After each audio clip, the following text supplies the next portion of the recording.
Good afternoon. Good afternoon, teacher. How are you? We are okay. Thank you. Okay, thank you. Okay, today's lesson about past simple. Бүгінгі тақырып бізде балалар past simple тақырыбы. Past simple деген білеміз ба не екен? Өткен шақ, иә, жақсы, өткен шақ. Қазақша айтып көрейікші, past simple өткен шақ. Қазақша нені білдіреді ол бізде? Қандай етістік?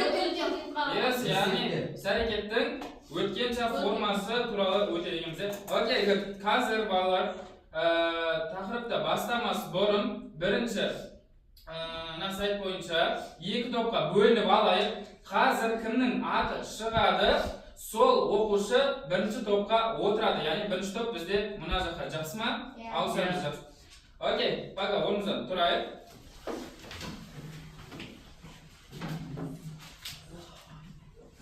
Аяулым бірінші топта. Отыра бересің, иә? Жақсы. Екінші келесі оқушы. Біржан, бірінші топқа ауысамыз. Келесі.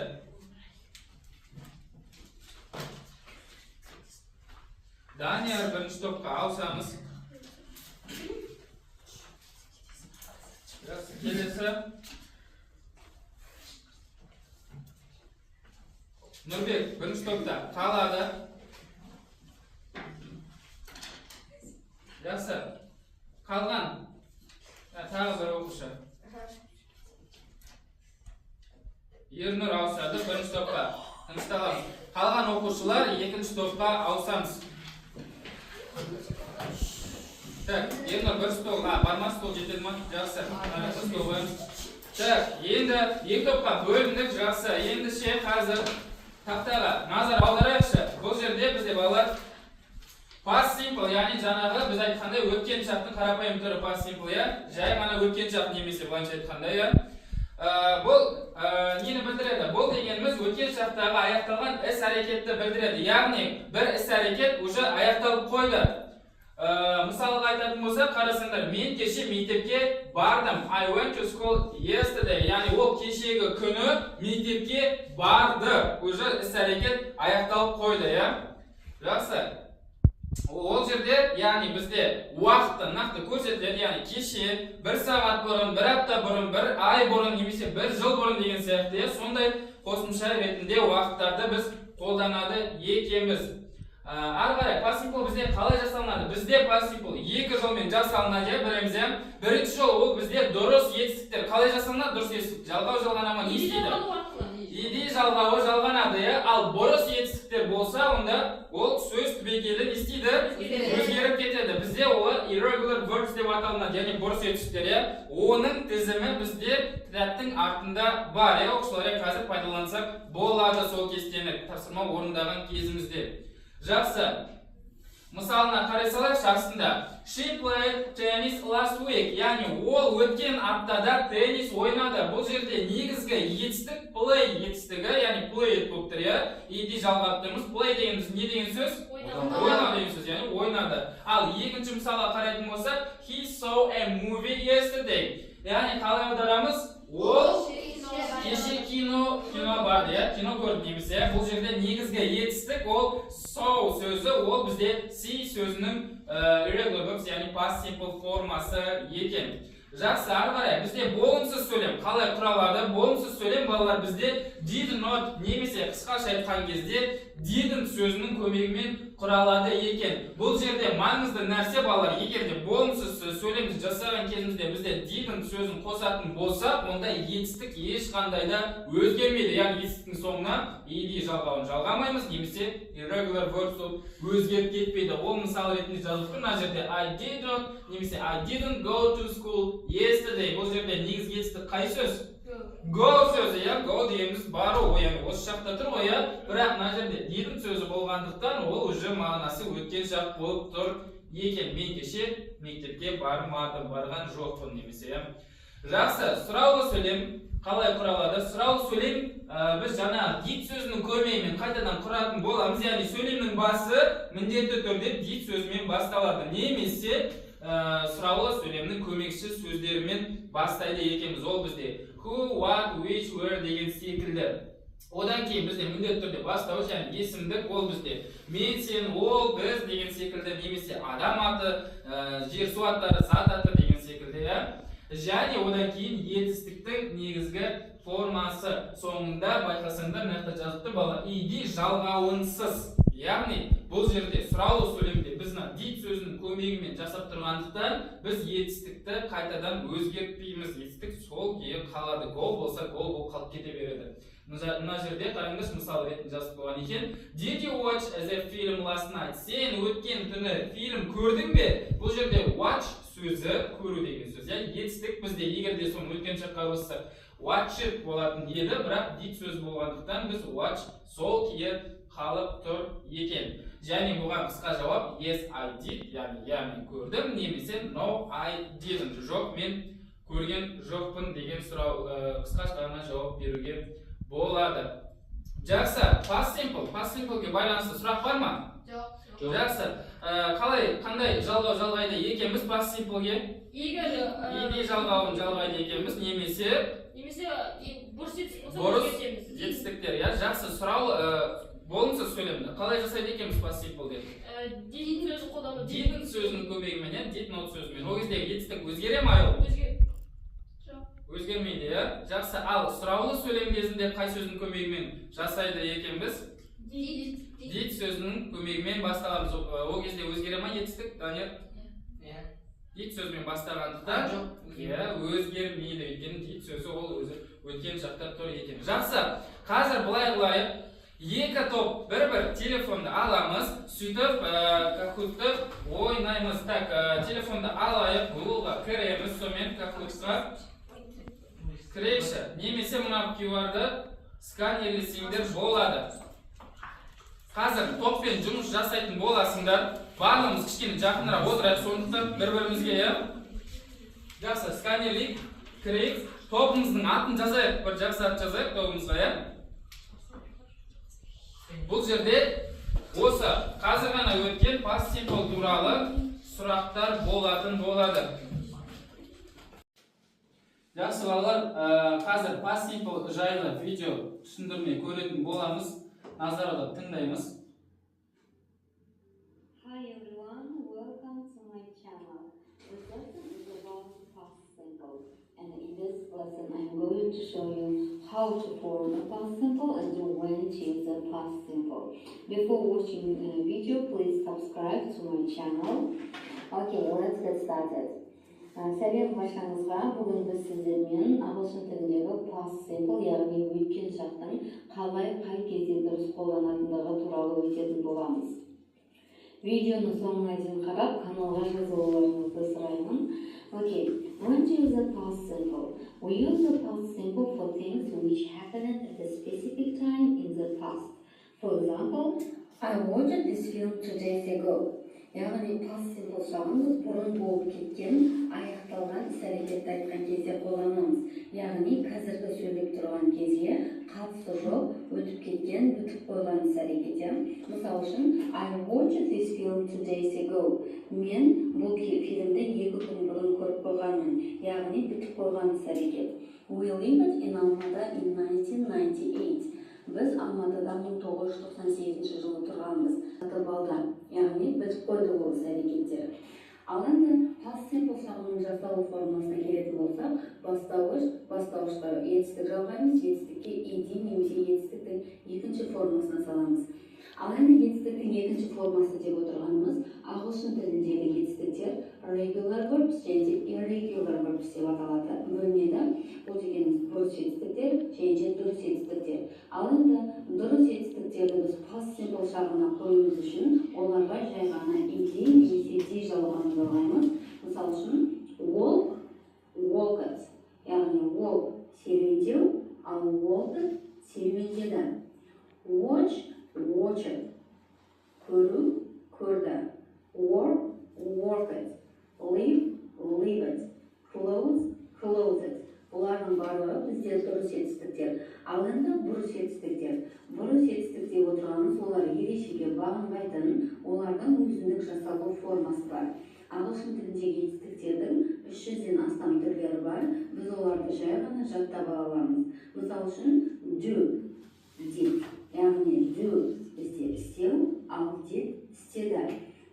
енді past simple'ге қою үшін оған ed немесе d жалғауын жалғай алмаймыз. Өйткені ол бұрыс етістік, ал оның екінші формасы did.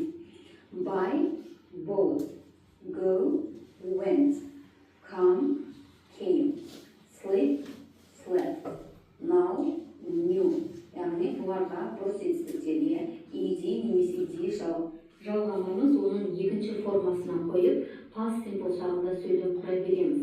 Мысал үшін, you went to the cinema. Сен киноға бардың.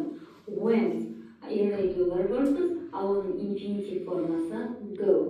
It rained yesterday. Кеше жаңбыр жауды. Rain regular verbs, яғни дұрыс етістік, оған ed жалғауын жалғап, біз past simple шағын көрсетеміз. I worked in a bank when I lived in Almaty. Мен Алматыда тұрған кезінде банкте жұмыс жасадым. Яғни екеуі де болып қойған іс-әрекет. Work жұмыс жасау, оған ed жалғауын жалғап, біз past simple-ға қойып тұрмыз. Live өмір сүру, оған ed жалғауын жалғап тұрмыз. Яғни дұрыс етістіктерге ed немесе d жалғауын жалғаймыз. Ал енді болымсыз сөйлем. Болымсыз сөйлем жасайтын кезде біз past simple шағының did көмекші етістігін қолданамыз. Яғни I didn't, he didn't, яғни did not, оны қысқартып didn't деп айтамыз.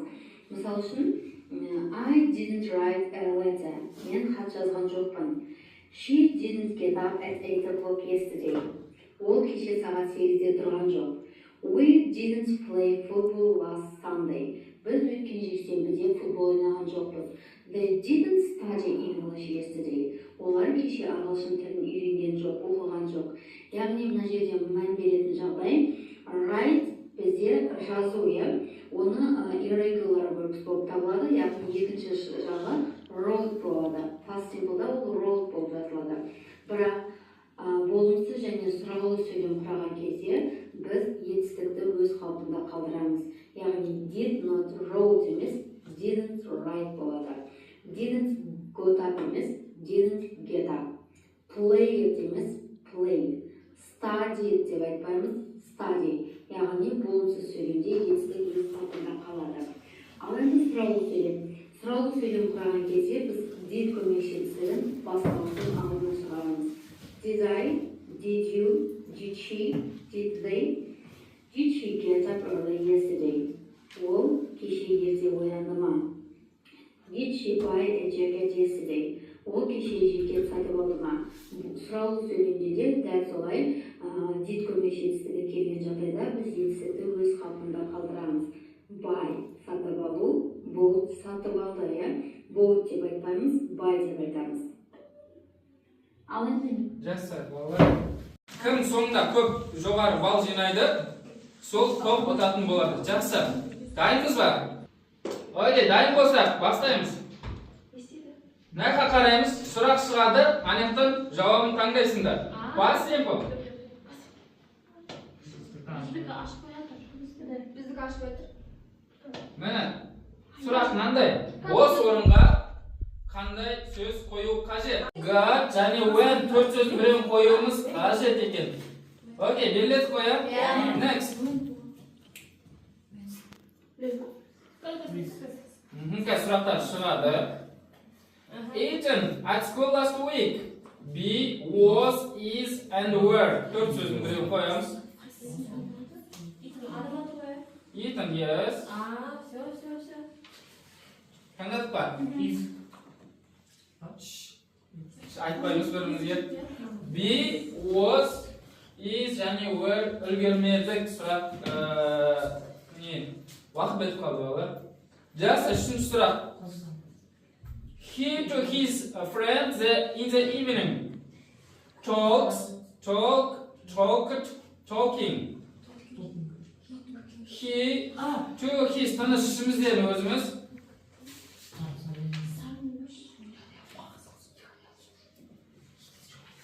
A parachute jump.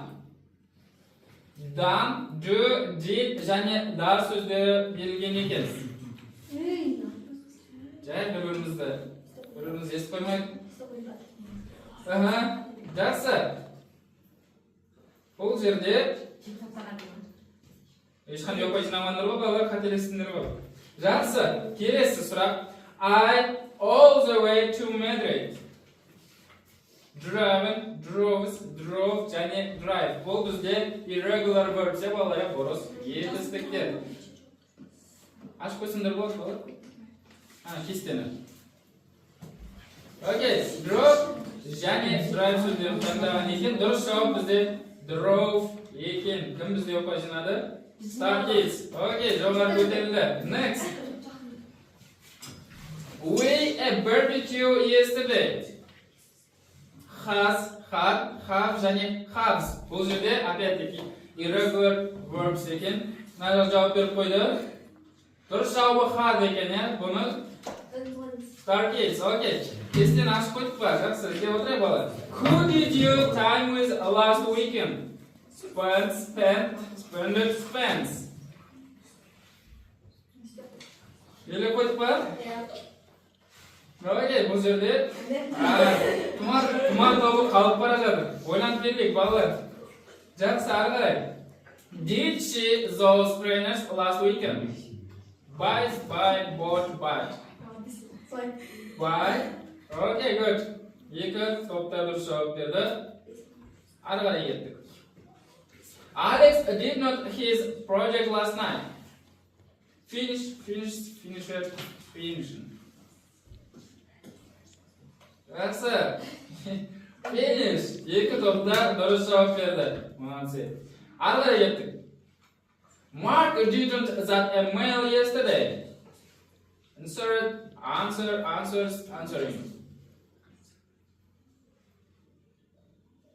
Okay, good, very good. Екі топта дұрыс жауап беріп жатыр. Ары қарай кеттік. Jane French during her holiday. Уже сәл қиындайды балалар. Spoken, speak. Дұрыс жауабы spoke болған екен, балалар қызыл, ол бізде Star Kids. Дұрыс жауабын берген екен, Next one. Where on your holiday?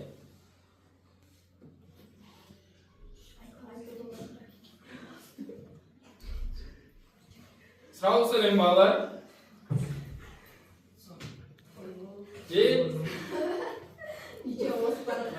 Жақсы. Ойланайық шама балалар, ойланып келейік, жаңа сразу сөйлейін, еске түсіреміз. Eaten the sleep. Kissed, kissed.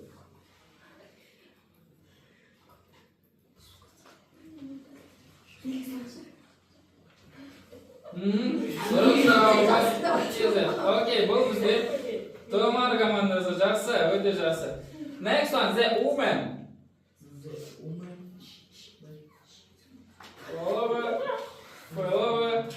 Fell over. Окей, дұрыс жауабын белгілей алмадық. Next. Way after the bus last night. Run.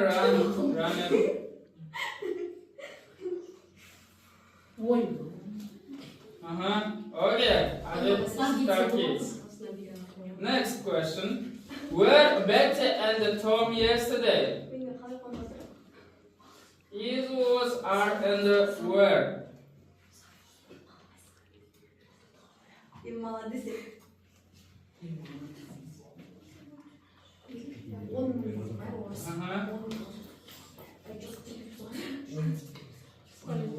Okay, next question. Double points. The girls fancy dresses to the party.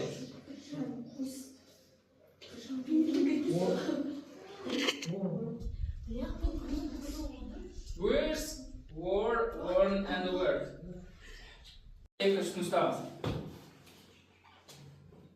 Okay, next question. Double points. Did your plane on time? Leave, leaves, left, and lived. Okay.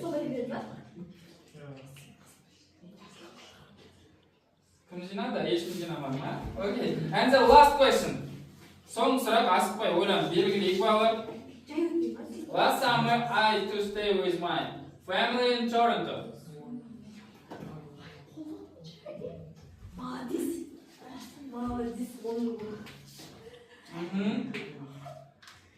Okay.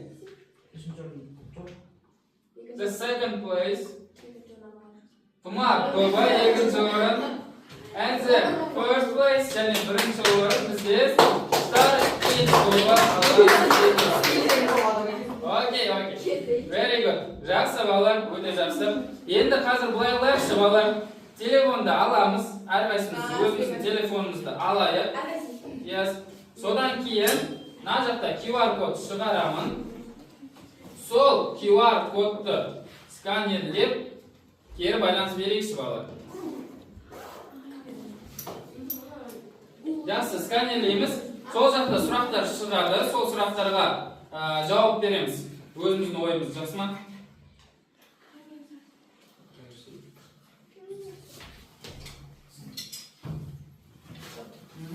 Сканерлеп, сол кері байланысқа берілген сұрақтарға жауабымыз жазайықшы.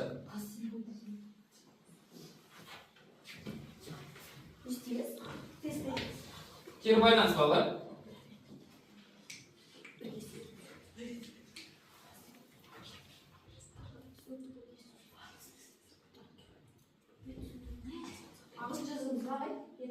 Екі сұрақ қандай болып тұр, солай жауап береміз. Қай тілде сұрақ берілген, сол тілде жауап жазамыз, ә? Ертіп па жауап? Жақсы. Отыра берейік. Екінші команда екінші топ болса.